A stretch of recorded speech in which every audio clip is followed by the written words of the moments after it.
Johnny Steele was a man forged in the crucible of war and fame, a name whispered with reverence across backlots and battlefield camps alike.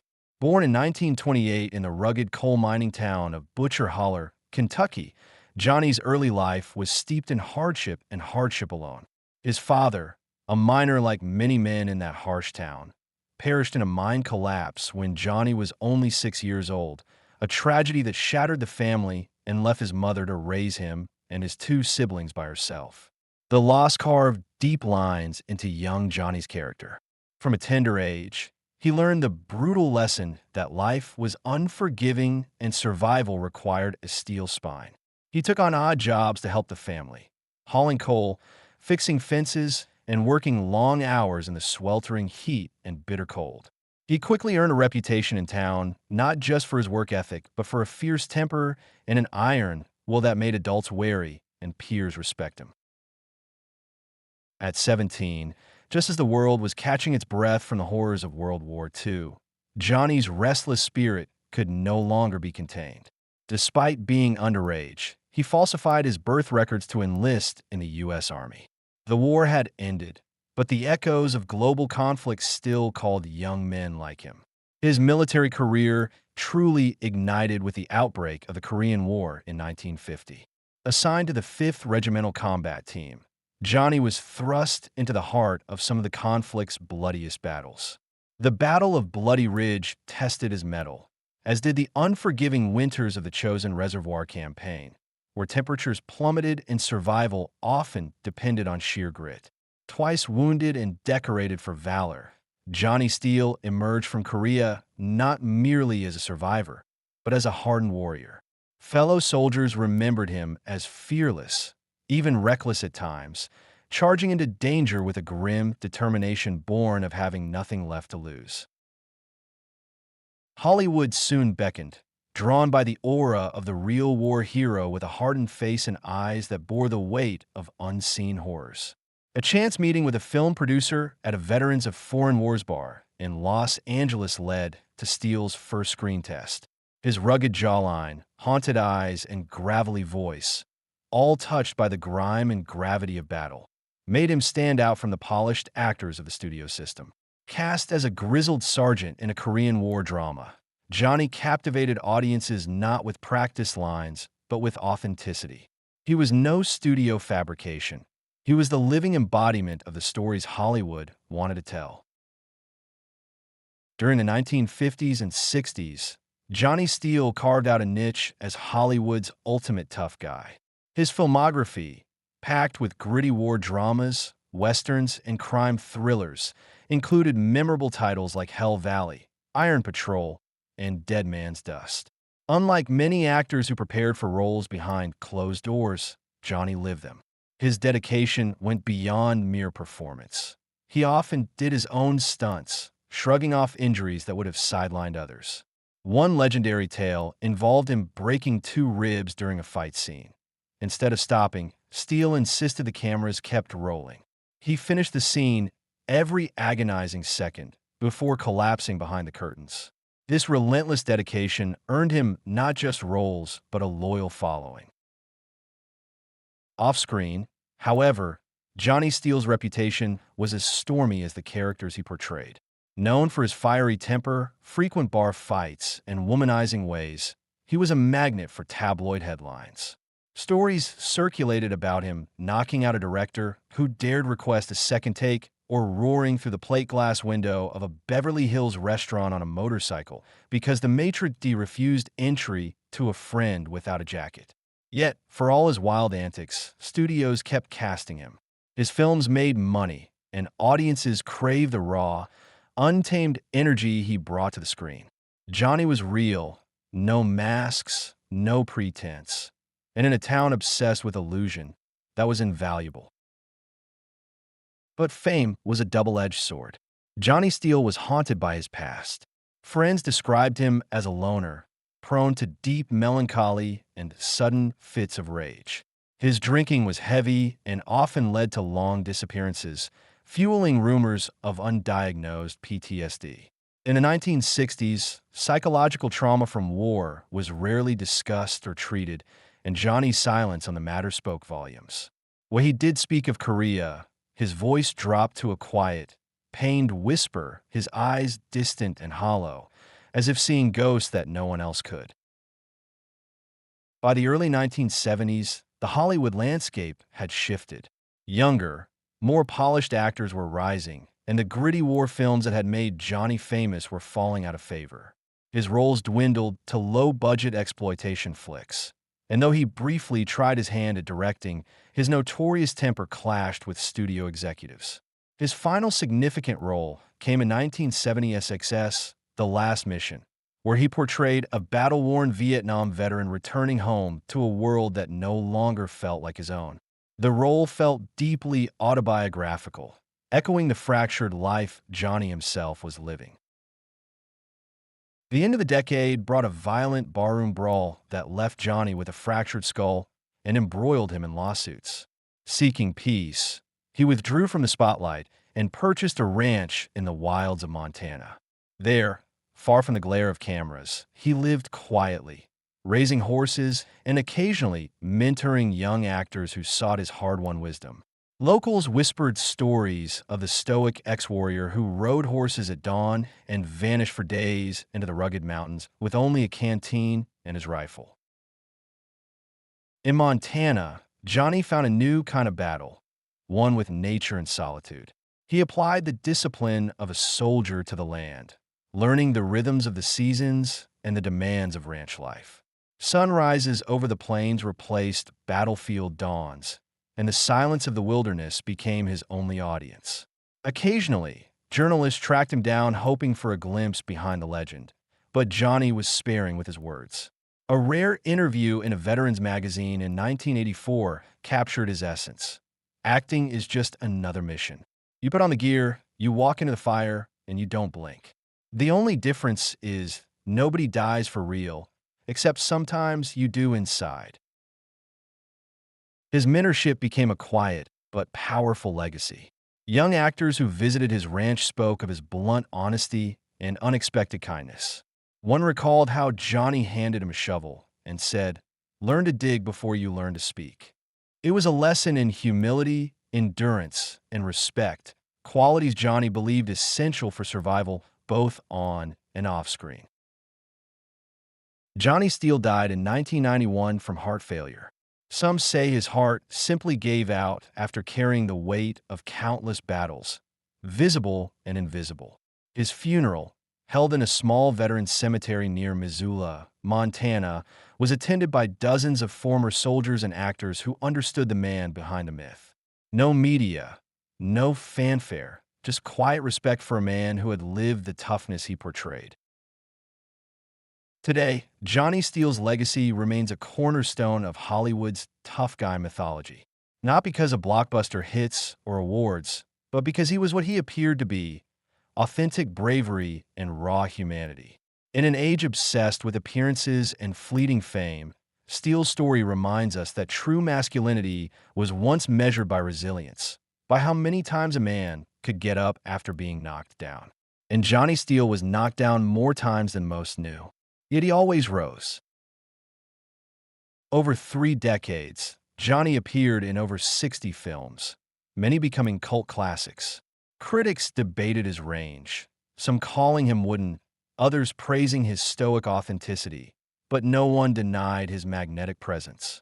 Directors wrote roles around his personality instead of molding him into a polished product. If a scene demanded intimidation with a single glance, Johnny Steele was the man.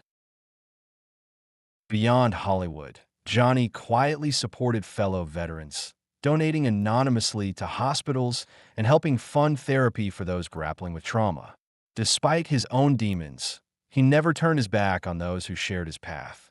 He never married, despite rumors linking him to several actresses. "I've buried too many brothers to believe anything lasts," he once said. Love, peace, even life, it's all borrowed time. That sentiment, etched on a plaque outside the Montana Veterans Center he helped fund, stands as a testament to the man beneath the legend. In a world of crafted images and rehearsed smiles, Johnny Steele was a flawed, scarred, dangerous original. For that, He is remembered not as a Hollywood tough guy, but as a man who bore his wounds with pride.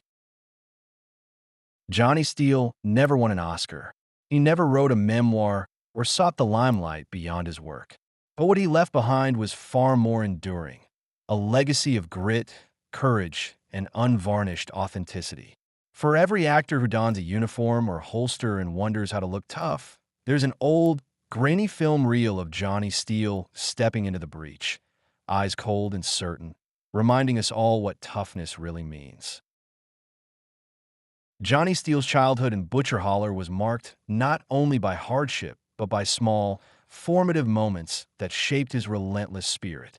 After his father's death, the weight of responsibility fell early on his shoulders. He learned to be fiercely protective of his younger siblings, often stepping into fights at school to defend them.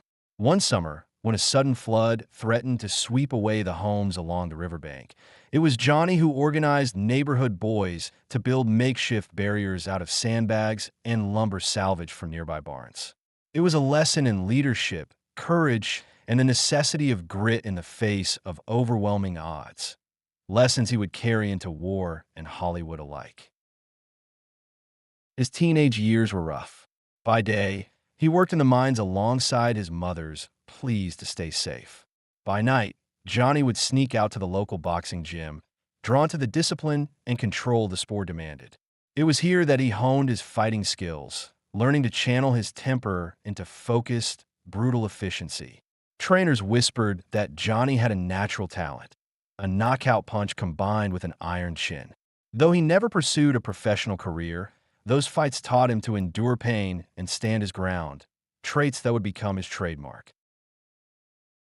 When Johnny enlisted in the Army, the war seemed a distant idea, but Korea quickly proved to be a relentless nightmare. At Bloody Ridge, he witnessed friends fall under heavy artillery fire, the ground shaking and exploding around them. He remembered crawling through mud and blood, fingers numb with cold, gripping his rifle as shells screamed overhead. During the chosen reservoir retreat, temperatures dipped below minus 30 degrees Fahrenheit. Johnny's fingers froze on the trigger, his breath a cloud of steam in the bitter air. One night, trapped behind enemy lines, he single-handedly held off a squad of advancing soldiers until reinforcements arrived. For his bravery, he earned a Bronze Star, but the medals never erased the memories of comrades lost. Hollywood, with its glitz and false smiles, was a stark contrast. But Johnny adapted, bringing the same intensity and discipline to the set that had kept him alive in combat. He was respected and feared by directors and cast alike. The man who'd stare down a stunt gone wrong and shrug off broken bones as just another scar. On the set of Hell Valley, an accident during a high-speed chase left him with a concussion and a dislocated shoulder, yet Johnny refused to rest until the scene was finished. His reputation for toughness was both a blessing and a curse, earning him leading roles, but also isolating him from more polished Hollywood circles. His private life, however, was turbulent. Many of his relationships with women burned brightly, but briefly. One of his few lasting friendships was with an actress named Evelyn Marsh, a fellow veteran of life's battles who understood Johnny's demons.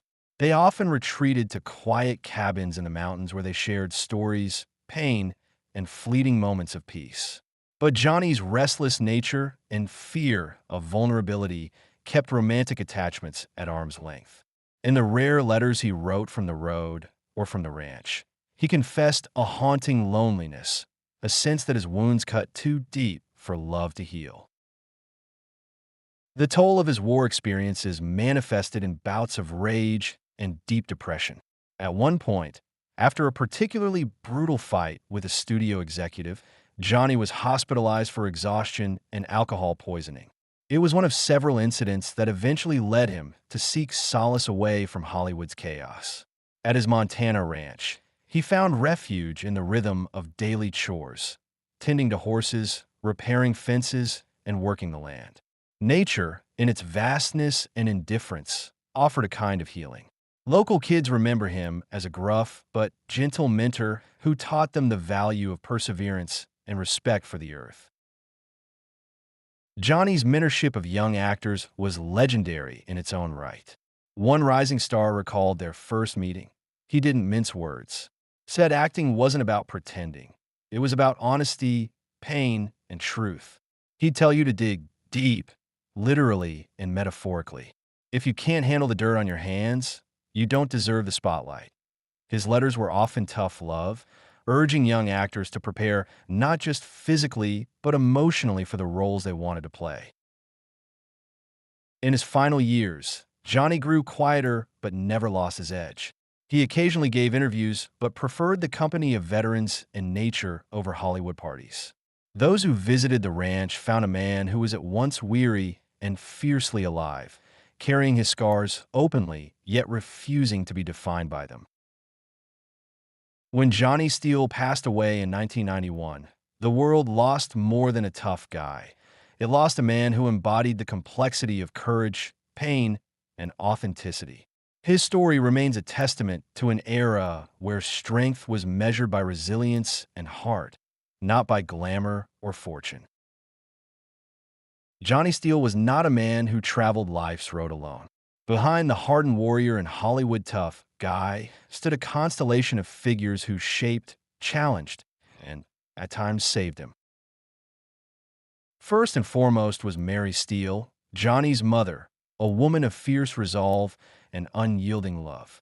After losing her husband in the mines, Mary became the family's backbone. She took on multiple jobs, often working late into the night, to keep food on the table and a roof over their heads. Though strict and demanding, she had an unshakable faith in Johnny's potential. When he was a boy, she taught him that toughness was not just about fists, but about protecting those you love, standing up when others fall, and never giving up even when the odds were stacked against you. Mary's voice was the first to echo in Johnny's mind during his darkest moments, a reminder of where he came from and what he was fighting for. Another pivotal figure was Sergeant Mike Bulldog Harrison, Johnny's mentor and battle brother during the Korean War. Harrison was a grizzled veteran with decades of military experience who took Johnny under his wing. Rough and pragmatic, Bulldog taught Johnny the brutal realities of combat, how to read enemy movements, how to stay calm under fire, and the value of loyalty above all else. The two shared a bond forged in the crucible of war. Their camaraderie was legendary among their unit. When Bulldog was killed during the Chosin Reservoir campaign, it left a deep scar on Johnny's soul, fueling the fierce determination and guilt that would haunt him for years. Johnny often carried Bulldog's dog tags, a silent vow to honor his fallen friend. Hollywood introduced Johnny to Evelyn Marsh, a nuanced character in his life who defied the stereotype of a glamorous starlet. Evelyn was a fellow actor and a World War II nurse who had seen her own share of trauma and loss. Unlike many who were dazzled by Johnny's tough guy image, Evelyn understood the man beneath the surface, the pain, the regrets, and the rare moments of vulnerability.